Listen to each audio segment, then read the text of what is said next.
Well, welcome all. After a lot of contemplation, I finally decided to up my game when it comes to solar generators, and rather than just relying on little solar generators like that, or slightly larger ones like that, which I've been using quite extensively, or even this sort, which looks impressive, but is still very low capacity overall. And what I decided to get was something somewhat larger. And as you may have gathered, I'm taking the piss out of all of those YouTube videos and other sites where they talk about these battery packs solar generators. They're not a solar generator. Just because you can recharge them with a solar panel does not make them into a solar generator. It's like saying that if you were in France and getting your mains power through a nuclear power station, that it's a nuclear generator. It's not. It's just a battery pack. And I think I've noticed that some sites are now starting to call them power packs or power stations rather than solar generators, because I think there's been a lot of pushback or flack from viewers and so forth when they're being called what they're generally not. Now, why did I get this? Twofold. First off, when we go camping, when we go bush with the boys and so forth, this is really handy to power the fridge when it's parked outside our camper van, or when I'm in the boys' trips, the fridge is in the car all the time.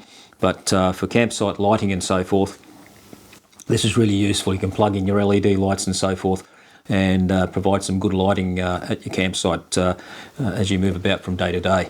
So that's one reason why I bought it. The second one is that it allows me to operate other devices if I want to do them remotely, such as LED lights and so forth. So, as an example, this is a Aperture Amaran F7 LED light. It has colour temperature control and so forth, and if I put that into the unit itself, and I won't point this at the camera because it gets very bright, it will run this quite nicely. Now this little power pack here has a indicator, and it says it's drawing 15 watts at the moment and will run for about 1887 minutes, so that's not too bad for a light like this, and you can use this quite comfortably for hours on end, as the 1800 minutes indicate. But that's not all. I'll go into some of the specifications of it shortly. But the other thing that it can do is I can plug in an inverter, because this one doesn't have a built-in inverter, and I'll explain why I didn't want one of those and why I'm using this sort of type.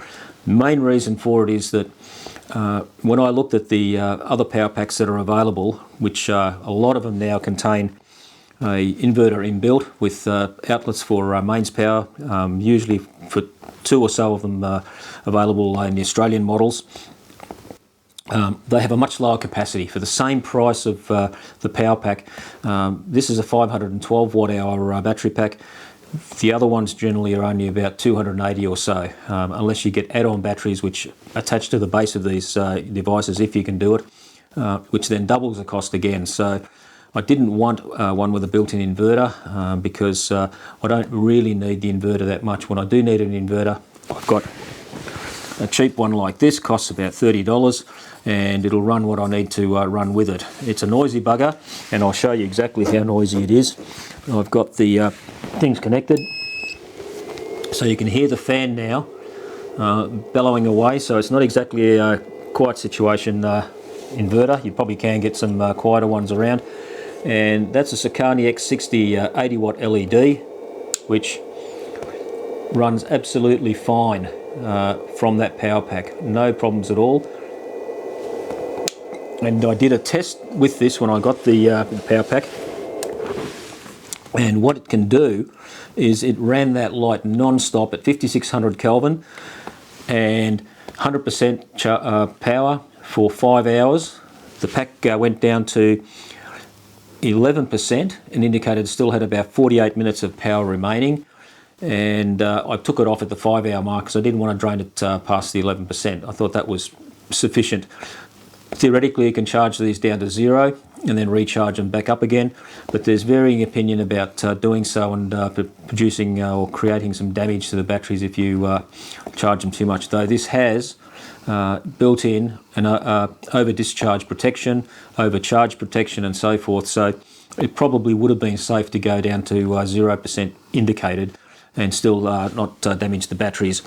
And if you're interested in lithium ion battery technology, the different types that are available, I'll put a link to a site called Battery University, if you haven't heard of it, to the particular page on lithium ion batteries and the various types that are available.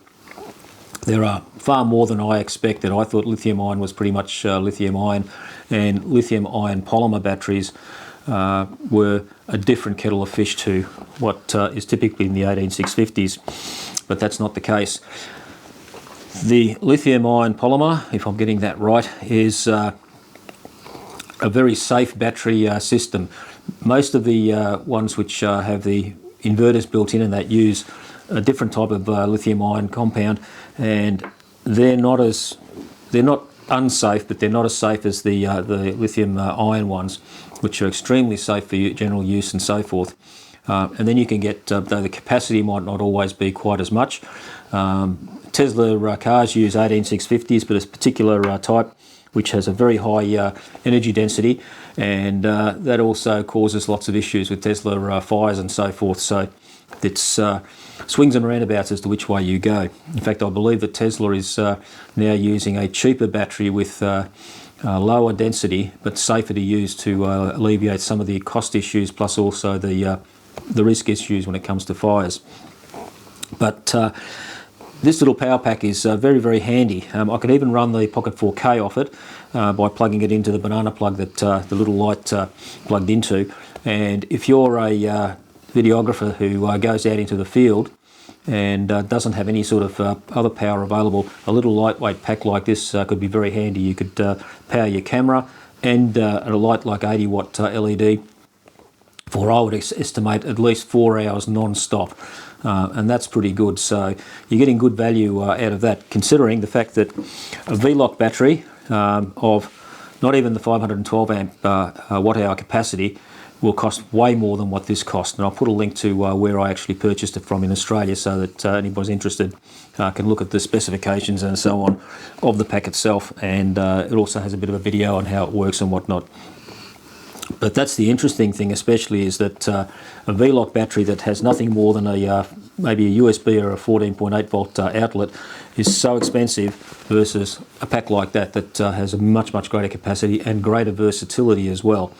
So I think that's an indication of the video industry, where if it's anything to do with the video camera or cinema camera, we'll up the price just because we can. So I thought I'd just put this out there for anybody who's interested in, for campers, four-wheel drivers and so forth, plus people who are interested in filming and whatnot and want a power gear out in the field. Something like this is actually quite handy, and it will last for a long time. It's apparently able to do 2,000 recharges before it loses its original capacity down to 80%. So even after that time, it still has 80% total capacity available to it. So you're looking at years and years, probably 10 years plus for usability, versus, say, a lead acid battery. I've got a power pack that weighs about 33 kilograms that comes in a box with outlets and everything else in there. I used that one period, 1 year camping, running the fridge, and I really couldn't put enough power into it at a particular time because of sunlight and all the rest, to keep up with the fridge demands, because it was a very hot day. And the thing with lead acid batteries especially is that you can only drain them to about 80% of their total capacity. So if you go past the 80%, you start having potential problems with the battery dying itself. The voltage drops very rapidly. So that pack is 1200 watt hours, but you can only really use about 20% of that. So in fact, it is lesser capacity than one of these, which you can drain down almost to zero and keep having your 12 volts or 12.8 volts, as this produces, coming out constantly. And that's what it did when I had the LED light testing. It just didn't drop even when it went to 11%. we're still putting a consistent 12.8 volts into the inverter, and nothing changed. So there's incredible versatility with these lithium-ion batteries versus traditional lead acid. Lead acid does have some advantages, cost, etc., and you can use them much easier for starting. I believe some of these are coming out now for starting batteries and so on, but they require different charging technology generally, so there's an issue involved with that.